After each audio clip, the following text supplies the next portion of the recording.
a different time zone didn't help the situation either. But now he was finally back and I was on my way to surprise him.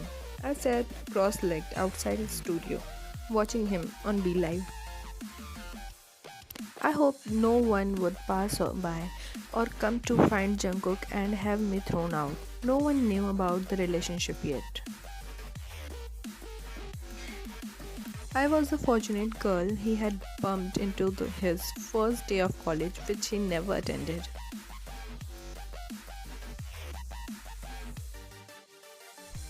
I hadn't recognized him that day as the Jeon Jungkook. It was after college hours and most of the students were gone.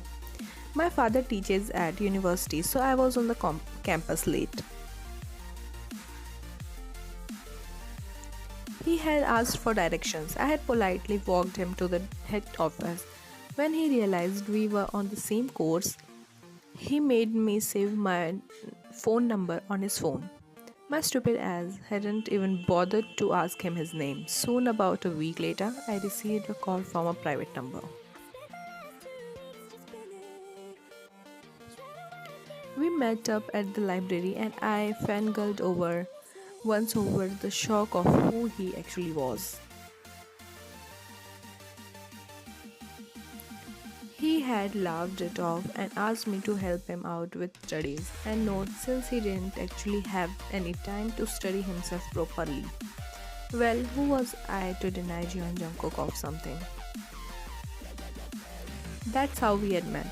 I smiled remembering all that.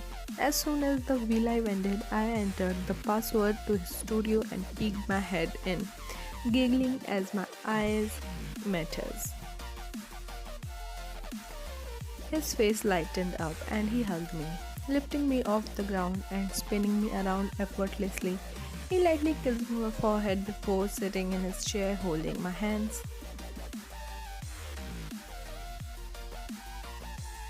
I thought we were meeting tomorrow, he asked. I bobbed his nose. Well, I saw you live and just couldn't wait. You can't blame me. I giggled, making him smile. I removed my mask and hoodie, taking a deep breath.